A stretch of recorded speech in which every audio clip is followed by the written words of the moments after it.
베드로가 주님을 처음 만났을 때 누가복음 5장 6절입니다. 그렇게 하니 고기를 잡은 것이 심히 많아 그물이 찢어지는지라. 여러분, 아무리 고기를 많이 잡아도 그물이 찢어지면 무슨 소용이 있을까요? 무슨 의미가 있을까요? 요한복음 21장 11절에 보면 시몬 베드로가 올라가서 그물을 육지에 끌어올리니 가득 찬 큰 물고기가 153마리라. 이같이 많으나 그물이 찢어지지 아니하였다. 네. 여기서 그물이 찢어지지 않았다는 것이 중요합니다. 네. 포도주에 그 새로운 포도주를 담는 그 부대가 터지지 않는 것이 중요합니다. 아무리 하나님의 축복도 우리의 그물이 찢어지면 무슨 소용이 있을까요? 여기서 그물이라는 게 오늘 우리에게서 말하자면 이게 건강이 될 수도 있어요. 또 여러분의 가정이 될 수도 있습니다. 또 자녀들이 될 수도 있겠죠. 또 물질의 그물이 될 수도 있어요. 여러분의 비전이 될 수도 있습니다. 바라기는 어떤 축복이 와도 여러분의 그 그물이 찢어지지 않고 배가 잠기지 않는 하나님의 축복을 온전히 누릴 수 있는 복된 성도들 다 되시기를 주님의 이름으로 축복합니다. 두 번째로 우리가 생각해 볼 것은 마태복음과 마가복음, 누가복음은 이 똑같은 관점에서 쓰여졌다. 그래서 공관복음이라고 이야기합니다. 네. 그래서 누가복음 같은 경우는 연대별로 쓰여지고 다른 것들은 또 주제별로 쓰여지고, 그러나 이에 비해 요한복음은 영적인 관점에서 기록되어 있습니다. 요한복음 1장 1절을 같이 한번 보시겠습니다. 태초에 말씀이 계시니라. 이 말씀이 하나님과 함께 계셨으니 이 말씀은 곧 하나님이시라. 요한복음 1장 1절의 이 태초와 창세기 1장 1절에도 태초에 하나님이 천지를 창조하시니라 이렇게 시작되는데요. 요한복음의 태초와 창세기의 태초가 똑같은 태초가 아닙니다. 이 태초는 원래 이 천지 창조 전에 아직 시간적 개념이 없는 영원한 상태를 이야기합니다. 우리가 죽게 되면은 육신의 장막을 벗잖아요. 그러면 우리가 영혼의 세계로 들어가는데 바로 이게 태초의 상태와 같은 겁니다. 이처럼 영혼이라는 것은 우리 이 시간의 개념을 벗어나 있는 건데, 창세기의 태초가 천지 창조 직전의 태초입니다. 천지 창조하시기 직전에 하나님께서 태초에 이제 천지를 딱 창조하셨다면, 요한복음의 태초는 그 천지 창조 직전보다 훨씬 전에 그 태초의 영원 그 자체, 그것을 이야기하고 있다. 그러니까 굳이 따진다면 요한복음의 태초가 창세기 태초보다 더 앞에 있다는 겁니다. 요한복음은 왜 1장 1절에서 태초를 이 시작으로 첫 시작을 하고 있을까요? 바로 1장 14절에 보면은 말씀이 육신이 되어 우리 가운데 거하심에 우리가 그의 영광을 보니 아버지의 독생자의 영광이요 은혜와 진리가 충만하더라. 바로 이 말씀을 하기 위해서 태초를 시작하고 있어요. 창세전에 이미 성부, 성자, 성령 하나님이 함께 하셨는데 그 성자 예수 그리스도께서 말씀이 육신이 돼서 이 땅에 오셨다는 거예요. 그래서 요한복음은 예수님의 하나님 되심, 예수님의 신성을 이야기하고 있습니다. 또한 다른 복음서에는 예수님이 행하신 많은 기적들을 소개하고 있어요. 기록이 되어 있는데 마가복음에만 40가지 이상이 넘습니다. 그런데 요한복음에는 유독 예수님의 기적이 7개만, 딱 7개만 소개하고 있다는 거예요. 또 차이를 보면은 다른 공관복음에는 예수님의 기적을 미러클, 이적, 기적 뭐 이런 단어를 사용했다면 요한복음에는 세메이온, 사인, 표적이라는 단어를 쓰고 있습니다. 여기서 기적과 표적이 같은 뜻이지만 다른 의미가 있죠. 표적은 거기에 감춰진 의도가 있다는 겁니다. 하나님께서 이 표적을 행하신 이유가 거기에 하나님의 숨은 뜻이 있다는 것입니다. 보통 영화 감독들이 2시간짜리 영화를 만들기 위해서 한 100시간 넘는 걸 촬영한다고 그래요. 그래서 거기서 탁 추려가지고 영화가 나오는 것 아니겠습니까? 마찬가지로 요한복음도 예수님의 그 수많은 기적, 그 이적 중에서 7가지만을 표적으로 선택을 한 것입니다. 한번 우리가 간단히 한번 살펴볼까요? 첫 번째는 요한복음 2장의 가나 혼인잔치에서 물이 포도주로 변한 사건입니다. 두 번째는 요한복음 4장의 왕이 신하의 아들을 고치신 사건입니다. 세 번째는 요한복음 5장의 베데스다 목가의 38년 된 병자를 고치신 사건입니다. 네 번째는 요한복음 6장의 오병이어의 기적입니다. 다섯 번째도 마찬가지로 물 위를 걸으신 사건입니다. 여섯 번째는 요한복음 9장에 날 때부터 소경된 자를 고치신 표적입니다. 마지막 일곱 번째는 죽은 나사로를 살리신 표적입니다. 이렇게 요한복음의 일곱 가지만 소개하는 이유를 우리가 간단하게 살펴보길 원합니다. 자, 먼저 예수님께서 첫 번째 표적을 어디에서 행하셨을까요? 가나 혼인잔치에서 행하셨습니다. 첫 번째가 중요하잖아요. 첫 번째, 왜 굳이 그 많은 장소 중에 혼인잔치일까? 계시록 19장 9절에 보면은 천사가 내게 말하기를 기록하라 어린 양의 혼인잔치에 청함을 받은 자들은 복이 있도다.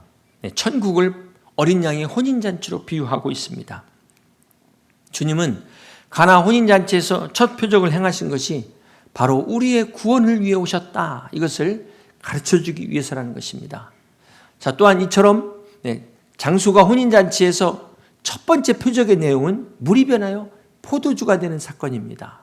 자, 이 포도주는 주님이 마지막 최후의 만찬 때 제자들을 모아놓고 이것은 너희를 위하여 흘리는 나의 피니 이것을 마실 때마다 나를 기념하라 이렇게 말씀하셨습니다. 그래서 우리가 성만찬을 거행하는데요.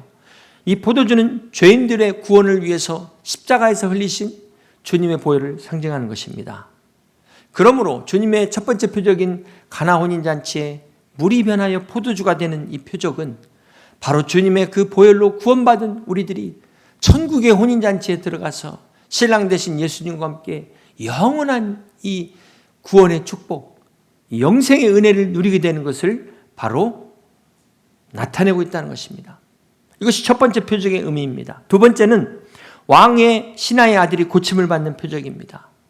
이 왕의 신하가 예수님께 나와서 자기 아들이 죽게 된 것을 살려달라고 간청을 합니다. 그런데 주님이 함께 가시지 않고 그냥 가라. 내 아들이 살았다는 거예요. 이 신하의 반응이 어땠을까요? 요한복음 4장 50절입니다. 예수께서 이르시되 가라 내 아들이 살아있다 하시니 그 사람이 예수께서 하신 말씀을 믿고 가더니. 자, 여기서 여러분 원격 치료의 원조가 우리 예수님이다라는 걸 알 수 있어요. 말씀으로 원격으로 치료한 겁니다. 예수님께서 이 병든 아들을 위해서 무슨 손을 얹고 안수한 것도 아니고 실로암 가서 막 씻어라 이것도 아니고 그냥 말씀을 믿고 갔는데 치유의 역사가 일어났다는 거예요. 오늘 여러분 가운데도 이 말씀을 통하여 이러한 치료의 역사가 일어나기를, 응답의 역사가 일어나기를 주님의 이름으로 축복합니다. 이 시간 영상으로 이 말씀을 보고 있는 여러분 가운데 하나님께서 말씀을 통해서 응답하시는 역사가 일어나시기를 주님의 이름으로 축복합니다. 이 두 번째 표적은 바로 구원은 하나님의 말씀을 믿음으로 이루어지는 것이다. 응답받는 것이다. 라는 것을 가르쳐주고 있습니다. 세 번째는 요한복음 5장에 38년 된 이 병자가 고침을 받는 사건입니다. 요한복음 5장 2절에 보면은 각양각색의 병자들이 치유를 바라며 베데스다 못에 누워있다고 그랬어요. 이 베데스다, 은혜라는 뜻 아닙니까? 병을 고침받기 위해서 이 베데스다라는 이 못에 물이 동할 때 이 연못에 제일 먼저 들어가는 사람들만이 나을 수가 있었어요. 그러다 보니까 이 38년 된 병자는 항상 나고자 합니다. 누가 도와주는 사람도 없어요. 이 베데스다 못가야말로 정말 처절한 생존 경쟁이 펼쳐지는 곳이다. 오늘 우리의 삶의 현장과 같지 않습니까? 여러분 이 베데스다 못가처럼 진짜 베데스다의 은혜가 없어요. 마찬가지로 교회가 이 은혜를 잃어버리면 어떻게 될까요? 세상보다 못하게 되는 겁니다. 베데스다 못가, 그 은혜의 못가에 이것은 바로 예수님을 상징하는 거거든요. 진정한 은혜의 주인 되시는 그 예수님, 그 주님이 은혜를 베풀어 주실 때 우리가 구원을 받는 것이다. 구원이 전적인 하나님의 은혜에 의한 것임을 보여주는 표적입니다. 네 번째는 요한복음 6장의 오병이어의 표적입니다. 이것은 이스라엘 백성들이 출애굽할 때 광야에서 만나를 내려주신 사건을 기억하게 합니다. 주님이 이 표적을 행하신 후에 내가 곧 생명의 떡이다. 이 말씀을 하세요. 많은 사람들은 실제로 주님의 그 오병이어의 기적에만 관심을 가졌지 주님이 생명의 떡이라는 데서는 관심이 없었어요. 그래서 주님께서 요한복음 6장 35절에 이렇게 말씀하십니다. 예수께서 이르시되 나는 생명의 떡이니 내게 오는 자는 결코 줄이지 아니할 터이요 나를 믿는 자는 영원히 목마르지 아니하리라. 주님께서 이제 더 이상 오병이어의 기적을 보이지 않으시고 이렇게 말씀을 하시니까 자, 주님의 표적을 보고 따랐던 많은 사람들이 어떤 반응을 보였을까요? 요한복음 6장 66절입니다. 그때부터 그의 제자 중에서 많은 사람이 떠나가고 다시 그와 함께 다니지 아니하더라. 그때부터가 주님이 더 이상 오병이어의 그 표적을 보이지 않은 그때부터 제자 중에 많은 사람들이 떠났다는 거예요. 자, 이때 주님께서 67절에 다른 제자들에게 이르시되 너희도 가려느냐? 시몬 베드로가 대답하되 주여 영생의 말씀이 주께 있사오니 우리가 누구에게로 가오리까? 여러분, 이 말씀을 통해서 오늘 우리가 떡을 보고 주님을 믿는 사람들은 결국은 떠나게 된다. 자, 이게 떡이라는 게 참 여러 상황마다 다를 수가 있어요. 어떤 사람에게서는 그게 자기가 원하는 것일 수도 있고 또 교제일 수도 있고 어떤 사람은 오늘 끝나고 누구랑 놀까? 오늘 또 뭘 먹을까? 이렇게 고민하는 사람들. 교회에 예수님 외에 이 예배가 아닌 전혀 다른 것에 관심을 갖고 온 사람은 결국은 주님을 떠나게 된다. 그 말씀 아닙니까? 바라기는 영생의 말씀이 주께 있사오니 우리가 누구에게로 가오리까? 오늘 이 베드로의 고백이 저와 여러분의 고백이 될 수 있기를, 믿음이 될 수 있기를 주님의 이름으로 축복합니다. 다섯 번째는 요한복음 6장에 물 위를 걸으신 표적입니다. 이것은 출애굽 때 이스라엘 백성들이 홍해를 건넌 사건을 상기시키는 표적입니다. 자, 앞에 오병이어의 기적은 과학적으로 보자면 질량 보존의 법칙을 초월하는 사건이에요. 그런데 이 다섯 번째 물 위를 걸으신 표적은 중력의 법칙을 초월하신 사건입니다. 이것을 통해서 우리 예수님은 모든 자연 법칙을 초월할 수 있는 하나님이시다. 전능하신 하나님이시다를 보여주는 사건입니다. 그리고 여섯 번째는 요한복음 9장에 맹인의 눈을 뜨게 하시는 표적입니다. 이 표적을 행하시면서 요한복음 9장 5절에 내가 세상에 있는 동안에 세상의 빛이라 말씀하셨어요. 많은 사람들은 소경에 눈을 뜨는 것에 관심을 갖고 그것에만 신기하게 여기고 매달리지만 주님은 이 표적을 통하여 내가 바로 예수님이 세상의 진정한 빛이다.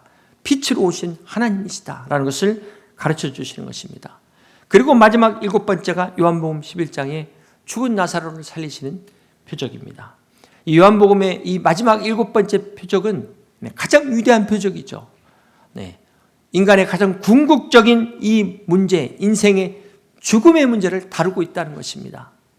죽은 나사로를 살리셨다. 이건 무엇을 말할까요? 예수님이 진짜 하나님이시라는 거예요.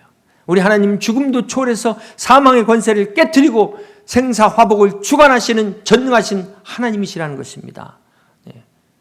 우리 주님의 이 부활의 이 능력, 부활의 주님을 믿는 여러분 다 되시기를 주님의 이름으로 축복합니다. 요한복음은 우리가 믿는 주님이 바로 부활의 주님이시다라는 것을 우리에게 가르쳐주고 있어요. 결론적으로 요한복음이 이 일곱 가지만을 기록한 이유를 요한복음 20장 30절에 이렇게 말씀합니다. 예수께서 제자들 앞에서 이 책에 기록되지 아니한 다른 표적도 많이 행하셨으나 오직 이것을 기록함은 너희로 예수께서 하나님의 아들 그리스도이심을 믿게 하려 하며 또 너희로 믿고 그 이름을 힘입어 생명을 얻게 하려 하심이니라. 그렇습니다. 네. 오늘 요한복음 전체를 짧은 시간에 간단하게 숲을 보는 것처럼 정리를 했지만 자, 이 일곱 가지의 표적의 목적은 바로 예수님이 하나님이시고 그 하나님이 그 주님이 우리를 구원받게 하시기 위하여 이 땅에 오셨다. 네, 바로 예수 그리스도가 우리의 구세주라는 사실을 기록하고 있습니다. 자, 이것을 위해서 요한복음이 기록됐다는 것을 알 수가 있습니다. 사랑하는 성도 여러분, 오늘 요한복음의 이 일곱 가지 표적과 이 요한복음이 우리에게 주는 교훈은 예수님은 4대 성인 중에 한 사람이 아니에요. 엘리야나 이사 같은 그런 유명한 선지자 중에 한 사람이 아니라는 것입니다. 우리가 믿는 그 주님은 살아계신 하나님의 아들이라는 사실을 믿으시길 바랍니다. 오늘 여러분 안에 예수 그리스도에 대한 살아계신 예수님에 대한 이 믿음의 증거가 넘치시기를 주님의 이름으로 축복합니다. 옛날 이야기인데요. 옛날에 전보가 처음 나왔을 때 어떤 목사님이 예전에 섬기던 그 교회 자매가 결혼한다는 소식을 듣고 축전을 보내기 위해서 이렇게 어떤 말씀을 보낼까 말씀을 묵상하는 중에 기도하다가 요한일서 4장 18절 말씀을 찾게 되었습니다. 어떤 내용이냐면 사랑 안에 두려움이 없고 온전한 사랑이 두려움을 내쫓나니 두려움에는 형벌이 있습니다. 두려워하는 자는 사랑 안에서 온전히 이루지 못하였느니라. 자, 이 말씀을 결혼을 앞둔 자매에게 축전으로 보내려고 하는데요. 이 당시에는 전보가 나온 지 얼마 안 돼 가지고 아주 축약해서 보내다 보니까 이렇게 딱 성경 구절만 보내면 그쪽에서 받아가지고 이제 보내주는 거예요. 그래서 요한일서 4장 18절인데 그만 이 일자가 빠져가지고 요한복음 4장 18절로 간 거예요. 네. 요한복음 4장 18절에 어떤 내용이 있냐면 너에게 남편 5이 있었고 지금 있는 자도 내 남편이 아니니 내 말이 참되도다. 네. 이 자매가 얼마나 황당했을까. 네. 그래서 우리가 항상 졸지 말고 잘 깨어서 말씀을 묵상해야 됩니다. 네. 그런 면에서 한번 복습을 한번 해보도록 하겠습니다. 자, 요한복음의 첫 번째 표적이 뭡니까? 네. 가나 혼인잔치에 물이 변하여 포도주가 되는 표적입니다. 이 표적이 어떻게 일어났을까요? 요한복음 2장 5절에 보면 그 어머니가 하인들에게 이르되 너희에게 무슨 말씀을 하시든지 그대로 하라 하니라. 네, 말씀을 통해서 이 표적이 일어났어요. 두 번째 표적은 어떤 표적이죠? 왕의 신하의 아들이 고침받는 표적인데 이것도 멀리 떨어져 있는 아들을 어떻게 취하십니까? 말씀으로, 말씀을 믿는 믿음으로 취하셨다는 거예요. 하나님의 역사는, 하나님의 구원은 말씀으로, 말씀을 믿는 믿음으로 이루어진다는 사실을 믿으시길 바랍니다. 그러면 세 번째 사건은 38년 된 병자를 어떻게 고치셨습니까? 베데스다 목가에서 고치셨습니까? 네, 주님을 만난 이 은혜로 이 여인이, 이 사람이 고침을 받게 됩니다. 자, 이처럼 구원은 말씀과 믿음에 의한 은혜라는 사실을 기억하시길 바랍니다. 그러니까 요한복음의 7가지의 표적은 결국은 말씀이 표적이라는 거예요. 표적이 말씀이라는 것입니다. 사랑하는 성도 여러분, 혹 간혹 믿는 사람들 중에 보면 자꾸 이 엉뚱한 데 가서 뭔가 막 신비한 거, 뭔가 막 환상이라든지 막 화끈한 거, 막 기적을 찾는 사람들이 있다는 거예요. 그런데 오늘 요한복음에서는 바로 말씀이 표적이라는 겁니다. 우리가 다른 데 가서 찾지 말고 오늘 말씀을 깊이 묵상하셔서 오늘 이 말씀이 여러분의 표적이 되고 여러분의 믿음의 증거가 되시기를 주님의 이름으로 축복합니다. 결론적으로 이 요한복음을 다 축약해갖고 한 구절만 뽑는다면, 이 요한복음을 대표할 수 있는 한 구절을 뽑는다면 그것이 바로 요한복음 3장 16절입니다. 우리 함께 같이 읽겠습니다. 하나님이 세상을 이처럼 사랑하사 독생자를 주셨으니 이는 그를 믿는 자마다 멸망하지 않고 영생을 얻게 하려 하심이라. 그렇습니다. 사랑의 하나님께서 우리에게 영생의 은혜를 주시기 위하여 하나밖에 없는 독생자를 아낌없이 내어주셨습니다. 독생자이신 예수 그리스도께서 우리의 구원을 위하여, 우리의 영원한 생명을 위하여 하늘의 영광 보좌를 버리시고 친히 이 땅에 오셔서 십자가에 죽기까지 우리를 사랑하시고 3일 만에 부활하셨습니다. 이 부활의 주님을 믿으시길 바랍니다. 이 부활의 주님을 믿는 자마다 우리에게 구원의 은혜를 베푸시는 우리 예수님이 하나님의 아들로 우리의 진정한 구세주, 구원자가 되심을 믿으시길 바랍니다. 바라기는 오늘 한 분도 빠짐없이 여러분 안에 예수님이 나의 구세주가 되시는 이 믿음, 이 은혜가 있으시기를, 이 축복이 함께 하시기를 주님의 이름으로 간절히 축원합니다. 이제 말씀을 정리합니다. 사랑하는 성도 여러분, 오늘 하나님께서도 여러분 각자에게 사인을 주셨다고 저는 믿습니다. 오늘 주님의 제자들뿐만 아니라 많은 수많은 믿음의 사람들뿐만 아니라 오늘 이 자리에 계신 여러분들에게도 하나님께서 우리 각자에게 분명한 사인을 주셨다고 저는 믿습니다. 초대교회는 우리와 같이 그런 교회가 없었어요. 겉으로 볼 때는 이게 교회인지 아닌지 구분할 수가 없습니다. 교회 간판이라는 사인이 없었어요. 그럼에도 불구하고 그들의 내용을 살펴보면 그 안에 이 말씀의 수많은 표적들이 넘쳐났다는 겁니다. 하루에 3,000명이 회개하고 돌아오고 말씀의 능력이 나타나는, 그래서 수많은 사람들이 구원을 얻는 그런 교회였습니다. 그러나 오늘날 교회를 한번 보세요. 1층에도 교회 간판, 2층에도 교회 간판, 건너편에도 교회 간판, 막 네온 사인의 화려한 교회 간판들은 넘치는데 정작 그 교회 안을 들여다보면 말씀의 이 표적들을 잃어버려가고 있다는 거예요. 사랑하는 성도 여러분, 오늘 우리 주님께서 이 많은 표적을 행하시고도 내가 요나의 표적밖에 볼 것이 없다고 말씀하셨습니다. 그것은 무엇을 말할까요? 예수님이 우리에게 보여주시고자 하는 진정한 표적은 바로 주님이 우리를 위해서 십자가에 죽으시고 3일 만에 부활하신 이 사건이라는 것입니다. 이것이 하나님이 우리에게 보여주시고자 하는 진정한 표적이라는 것입니다. 그러므로 요한복음에서 가장 위대한 표적은 바로 죽은 나사로가 살아난 그것보다도 우리가 구원받은, 내가 예수 그리스도 믿고 구원받은 이것이 가장 위대한 표적이라는 사실을 믿으시기를 바랍니다. 오늘 여러분 가운데 이 복음의 표적, 이 구원의 표적, 이 믿음의 표적이 함께 하시기를 주님의 이름으로 축복합니다. 마지막으로 여러분 중학교 교과서에 나오는 일화로 마치고자 합니다. 1388년 이성계가 위화도 해군과 더불어 새로운 왕조 조선을 세울 때 그 아들 이방원으로 하여금 고려의 마지막 충신 정몽주를 회유케 합니다. 이에 이방원은 정몽주를 만나 그 유명한 하여가를 읊습니다. 이런들 어떠하리, 저런들 어떠하리, 만수산 트렁칠이 얽혀진들 어떠하리, 우리도 이같이 얽혀져서 100년까지 누리리라. 이 달콤한 유혹의 정몽주의 응답은 단심가였습니다. 이 몸이 죽고 죽어 100번 고쳐 죽어 백골이 진토되어 넋이라도 있고 없고 님 향한 일편 단심이야 가실 줄 있으랴.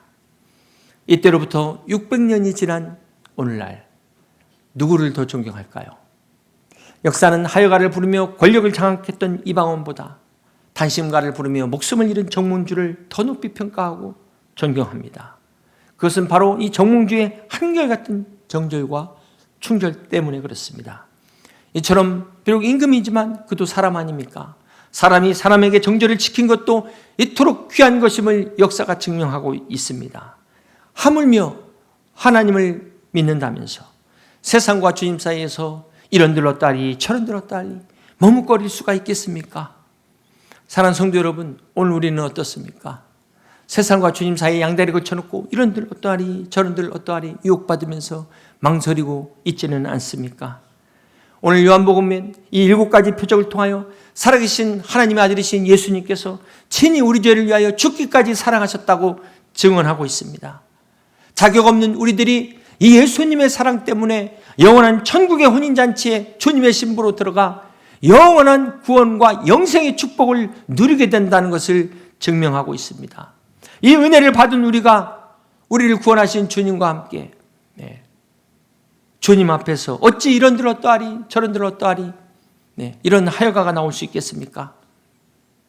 오히려 정몽처럼 일평생 님이 향한 일편단심이야 가실 줄 있으랴. 이 단심가를 삶으로 찬양할 수 있는 변치 않는 그리스도의 신부로 살아갈 수 있는 우리 여의도 침략의 모든 성도들이 다 되시기를 주님의 이름으로 간절히 축원합니다.